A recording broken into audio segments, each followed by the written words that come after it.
जय हिंद दोस्तों, स्वागत है आज की एक नई वीडियो में। दोस्तों आज की इस वीडियो में हम कक्षा 9 हिंदी काव्य के पहले चैप्टर यानी साखी की व्याख्या बहुत ही अच्छे से समझने वाले हैं। तो चलिए दोस्तों शुरू करते हैं और इस चैप्टर को बहुत ही आसान तरीके से फिनिश करते हैं।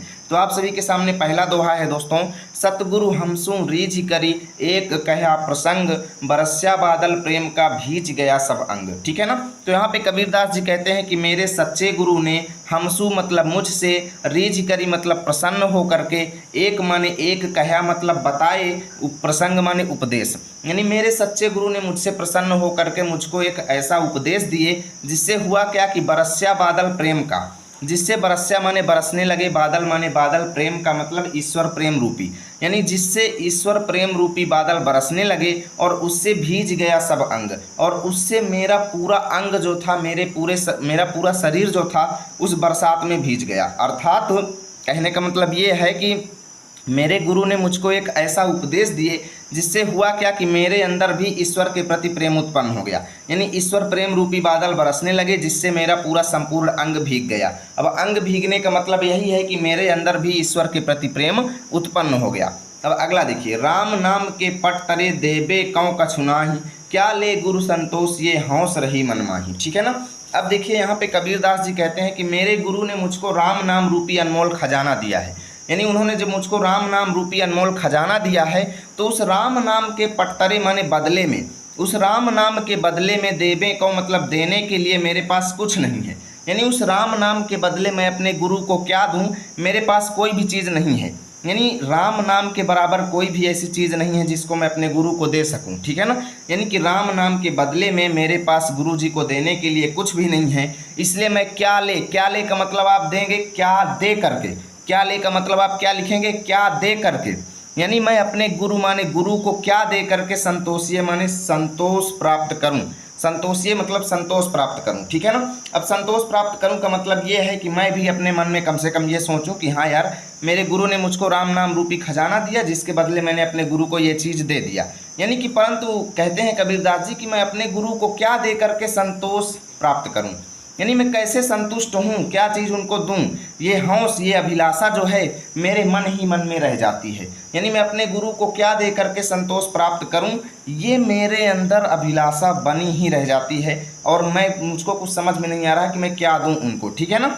अब देखिए यहाँ पे आप लोग कैसे लिखेंगे, ज्ञान प्रकाश्या गुर मिल्या सो जिन भी सरि जाई, जब गोविंद कृपा करी तब गुरु मिलिया आई।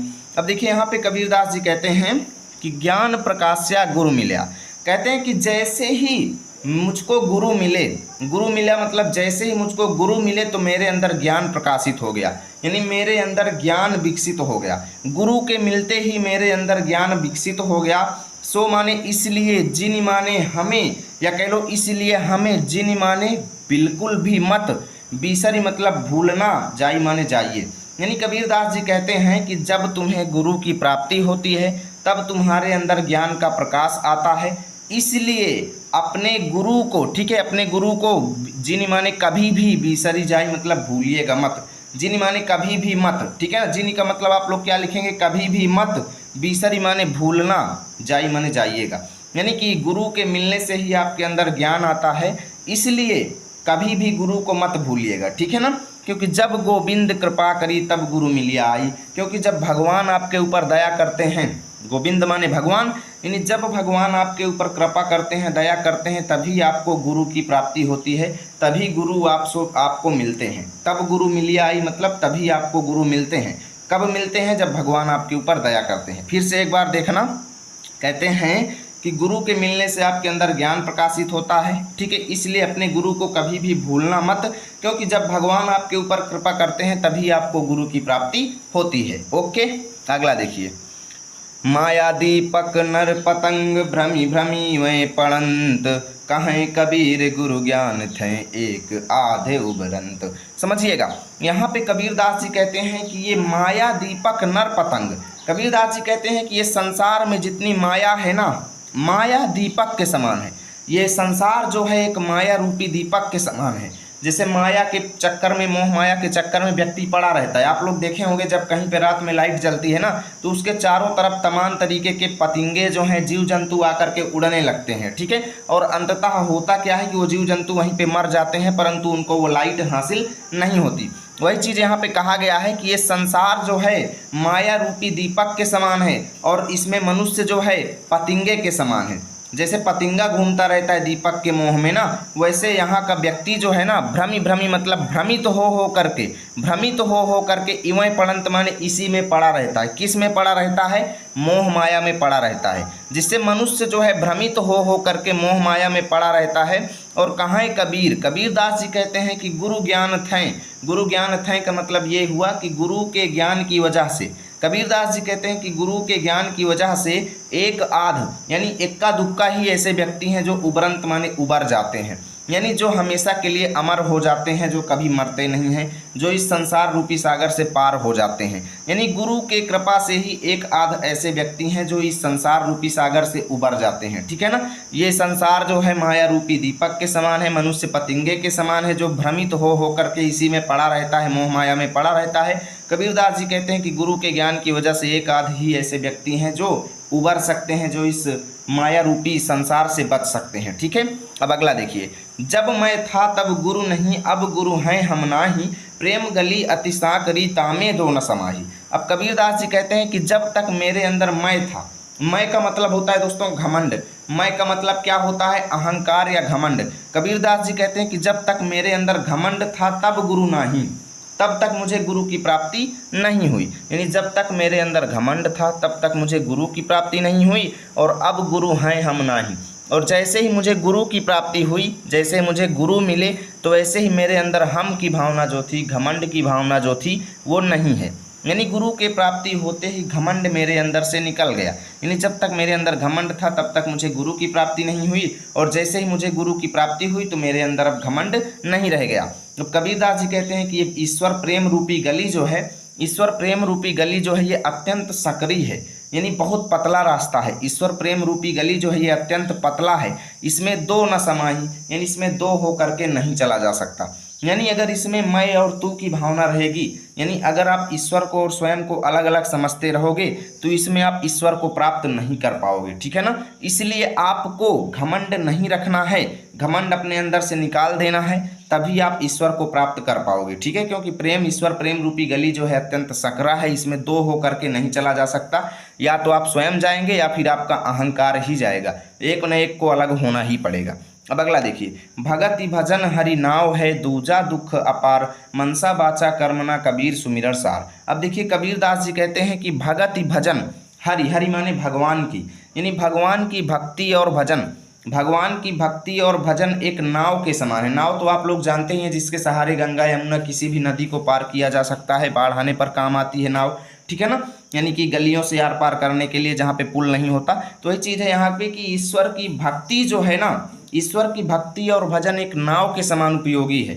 वरना, दूजा माने वरना इस संसार में अपार दुख है, दूजा माने वरना अपार दुख है इस संसार में, वरना इस संसार में दुख ही दुख है, ठीक है। इसलिए कबीरदास जी कहते हैं कि मन से, वचन से और कर्म से, मनसा माने मन से, वाचा माने वचन से, कर्मणा माने कर्मों से, सुमिरन सार, सुमिरन सार माने इस सार, सार किसको कहा गया है? इस संसार का मेन चीज कौन? भगवान, ठीक है ना। उन्हीं को यहाँ पे सुमिरन सार यानी भगवान की भक्ति करो। इसलिए कबीरदास जी कहते हैं कि मन से, वचन से और कर्म से इस संसार के मेन अर्थ अर्थात भगवान का सुमिरन करो, ठीक है। भगवान का सुमिरन करो मन से, वचन से और कर्म से, वरना इस संसार में दुख ही दुख है, ठीक है।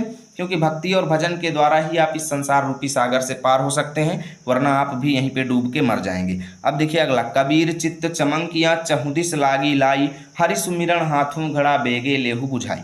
अब देखिए यहाँ पे कबीरदास जी कहते हैं कि, कबीरदास जी कहते हैं कि मेरे चित्त में, मेरे मन में अचानक चमंकिया हुआ। चमंकिया का मतलब क्या हुआ? ज्ञान उत्पन्न हुआ। यानी कबीरदास जी कहते हैं कि मेरे मन में ज्ञान उत्पन्न हुआ, और जिससे मैंने ये देखा कि इस संसार में चारों ओर, चहुदिस मतलब चारों ओर, लागी माने लगी हुई है, लाई माने आग, आग कैसी? विषय वासना रूपी आग, अर्थात मोह माया की आग। यानी जैसे ही मेरे अंदर ज्ञान उत्पन्न हुआ तो मैंने देखा कि यार इस संसार में चारों तरफ लोग मोह माया के पीछे पड़े हुए हैं, मोह माया रूपी आग लगी हुई है। जिससे मैंने क्या सोचा कि यार हरि सुमिरन हाथों घड़ा बेगे लेहु बुझाई। और उस आग को मैंने सोचा कि उस आग को कैसे बुझाया जा सकता है, केवल ईश्वर का नाम सुमिरन रूपी अपने हाथ में घड़ा लेकर के।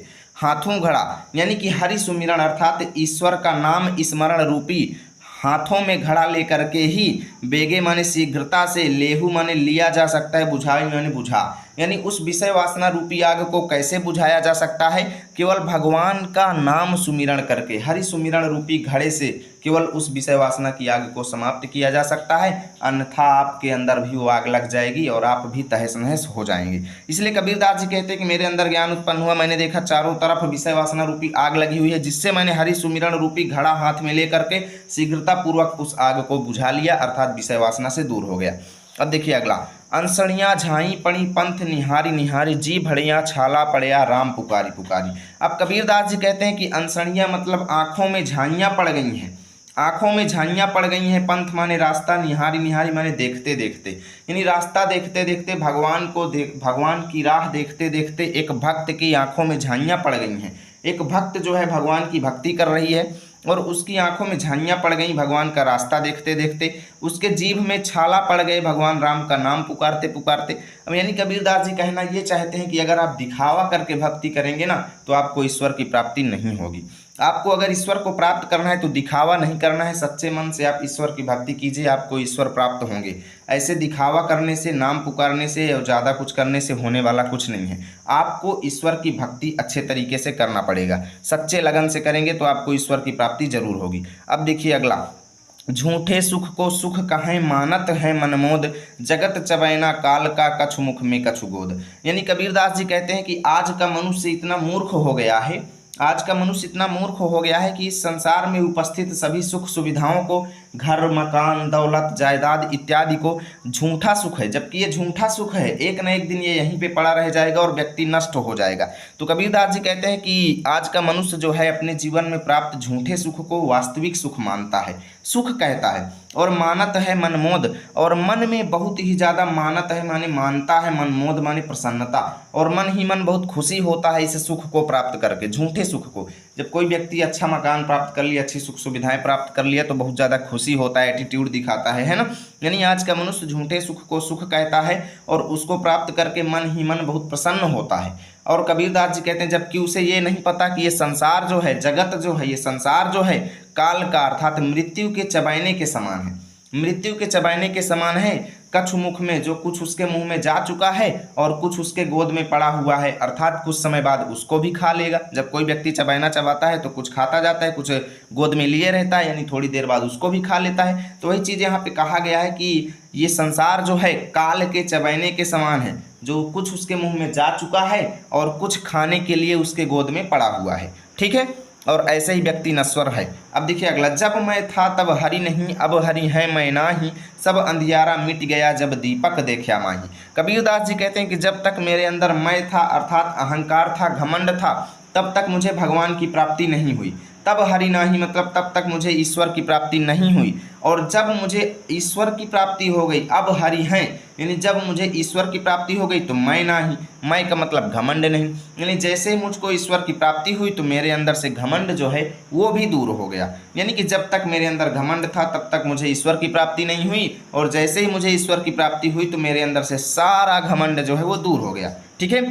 अब कबीरदास जी कहते हैं सब अंधियारा मिट गया जब दीपक देखा माही, यानी मेरे मन का सारा अंधकार मिट गया, मेरे मन का सारा अंधकार अर्थात मेरे मन की जितनी भी बुराइयां थीं वो सब दूर हो गईं जब मैंने दीपक रूपी ईश्वर को पा लिया। दीपक देखा माही मतलब मैंने दीपक को देख लिया, अर्थात दीपक रूपी ईश्वर को जब मैंने देख लिया तो मेरे मन का सारी बुराइयां रूपी अंधकार जो है दूर हो गया, ठीक है। अब देखिए, कबीर कहा गर्बियो ऊंचे देखी आवास, काली परियों भय लोटना ऊपर जा मैं घास। अब देखिए यहाँ पे कबीरदास जी कहते हैं कबीर कहा गरबियो, कबीरदास जी कहते हैं कि गरबियो, गरबियो माने क्यों घमंड करते हो। गरबियो का मतलब क्या हुआ, क्यों घमंड करते हो। ऊंचे मतलब ऊंचे ऊंचे देख माने देख करके, आवास माने घरों को। यानी कबीरदास जी कहते हैं हे व्यक्तियों, हे संसार के निवासियों, अपने इन ऊंचे ऊंचे 2 मंजिला 3 मंजिला 4 मंजिला मकान को देख करके क्यों घमंड करते हो। क्योंकि काली परों माने कुछ समय बाद आप भोय माने जमीन पर लोटना माने लेटा दिए जाएंगे। कुछ समय बाद आपकी मृत्यु हो जाएगी, आप जमीन पर लेटा दिए जाएंगे और आपके ऊपर घास जम जाएगी। यानी कुछ समय बाद आप भी उसी तरीके से नश्वर हो जाएंगे, आप भी धरती छोड़ करके चले जाएंगे और ये आपका ऊंचा ऊंचा आवास जो है यहीं पे पड़ा रह जाएगा। इसलिए गर्व मत करो मेरे मित्रों, घमंड मत करो, ठीक है। यह ऐसा संसार है जैसा सैंबल फूल, दिन 10 के व्यवहार को झूठे रंग न भूल। अब देखिए यहाँ पे कबीरदास जी कहते हैं कि ये संसार ऐसा है। देखिए आप लोग सेमल का फूल देखे होंगे, दिखने में कितना अच्छा लगता है, लाल लाल रंग का फूल होता है। और तोते को देखते होंगे सारा दिन उसी सेमल के फूल के चारों ओर मंडराता रहता है उसको प्राप्त करने के लिए। लेकिन जब वो फूल पाता है तो वो केवल निस्सार रुई ही होती है उस फूल में, ना तो कोई महक होता है ना कुछ। वो फूल किसी भी तरीके का नहीं होता, एकदम बेकार होता है, केवल दिखने में अच्छा लगता है। वैसे ही कबीरदास जी कहते हैं कि ये संसार ऐसा है जो सेमल के फूल की भांति दिखाई देता है। सैंबल फूल मतलब सेमल के फूल की भांति दिखाई देता है। और जब आप इससे मोह माया यानी इस संसार की सुख सुविधाओं को प्राप्त कर लेंगे ना, तो आपको कुछ भी मिलने वाला नहीं है, केवल वो निस्सार है, केवल एक न एक दिन नष्ट हो जाएगा। इसलिए कबीरदास जी कहते हैं कि यह एक ऐसा संसार है जो सेमल के फूल की भांति है, जिसमें ना तो कोई महक है ना तो कोई चीज़ है, ठीक है ना। इसलिए दिन 10 के व्यवहार को, इसलिए आपको जो इस संसार में एक दूसरे के प्रति व्यवहार है आप सभी का, उसको इस संसार के झूठे रंग में पढ़ करके मत भूलो, ठीक है। इस संसार के झूठे रंग में अर्थात इस संसार की मोह माया में पढ़ करके अपने आपसी व्यवहार को मत तोड़ो, आपस में मिलजुल करके रहो, ठीक है ना। झूठे रंग का मतलब इस संसार की मोह माया में पढ़ करके मत भूलिए अपने व्यवहार को, ठीक है। अब चलते हैं अगले दोहे पर। और अभी तक कई लोग लाइक नहीं किए होंगे, लाइक वगैरह कर दिया करो। देखो, यही अवसर चेत्या नहीं पशु ज्यों पाली देह, राम नाम जान्या नहीं अंति पड़ी मुख से। अब देखिए यहाँ पे कबीरदास जी कहते हैं कि हे व्यक्तियों, यह अवसर माने इस समय, चेत्या नहीं मतलब खबर नहीं लिया, अर्थात इस समय तुमने सजग नहीं हुए। चेत्या नहीं का मतलब सजग भी नहीं हुए, ऐसा भी आप लिख सकते हो। यानी इस समय तुम सजग नहीं हुए, हे व्यक्तियों इस समय तुम सजग नहीं हुए और पशुओं की भांति, पशु जो माने पशुओं की भांति अपने शरीर को पाल रहे हो। यानी आप लोग इस चीज़ के प्रति जागृत नहीं होते हो, चेतते नहीं हो, इसके प्रति चेतना आपके अंदर उत्पन्न नहीं होती और अपने शरीर को पशुओं की भांति पाल रहे हो। अर्थात तुम राम नाम नहीं जप रहे हो, राम नाम जान्या नहीं मतलब आप राम नाम स्मरण नहीं कर रहे हो, ठीक है ना। केवल पशुओं की भांति अपने शरीर को पाल रहे हो, आपके अंदर तनिक भी चेतना उत्पन्न नहीं हो रही है। और कबीरदास जी कहते हैं और इसी वजह से तुम अंतिम में पड़ी मुख से, यानी तुम्हारे मुख पर भी राख पड़ जाएगी, अर्थात तुम्हारे मुख पर भी धूल पड़ जाएगी। सेह मतलब राख या धूल, यानी अंततः तुम्हारे मुख पर भी मिट्टी पड़ जाएगी और तुम भी जमीन पर गाड़ दिए जाओगे। इसलिए अगर आप बचना चाहते हो, अमर होना चाहते हो, तो अभी से अपने अंदर चेतना उत्पन्न करो, पशुओं की तरह शरीर मत पालो, राम नाम का स्मरण करो, ठीक है। अब देखिए अगला, यह तन काचा कुंभ है लिया फिर था साथी, ढबका लागा फूट गया कछु ना आया हाथी। कबीरदास जी कहते हैं कि आजकल के व्यक्ति क्या कहते हैं, मैं बहुत सुंदर हूँ मैं क्या करूँ, मैं बहुत सुंदर हूँ मैं क्या करूँ, ठीक है ना। तो वही चीज़ यहाँ पे कबीरदास जी कहते हैं कि ये शरीर जो है आपका, ये शरीर जो है काचा माने कच्चा, कुंभ माने घड़े के समान है। जैसे कुम्हार द्वारा बनाया गया कच्चा घड़ा आप लोग देखते हो जब गिरता है तो फूट जाता है, तो वही चीज़ यहाँ पे कहा गया है कि ये आपका शरीर जो है ना, हे व्यक्तियों ये आपका शरीर जो है ना कच्चे घड़े के समान है, जिसको आप लिए फिरते हो साथ में, जिसको अपने साथ तुम लेकर के फिरते हो। और जैसे इसमें ढबका लगेगा ना, जैसे इसमें धक्का लगेगा ना, तो ये फूट जाएगा। ये आपका शरीर जो है धक्का लगते ही चूर चूर हो जाएगा और आपके हाथों में कुछ नहीं आने वाला। इसलिए भैया अपनी सुंदरता का क्यों घमंड करते हो, ठीक है ना, अपनी सुंदरता का क्यों घमंड करते हो। अब देखिए अगला, कबीर कहा गरबियो देही देखी सुरंगी, बिछड़िया मिलिबो नहीं ज्यों कांचली भुवंग।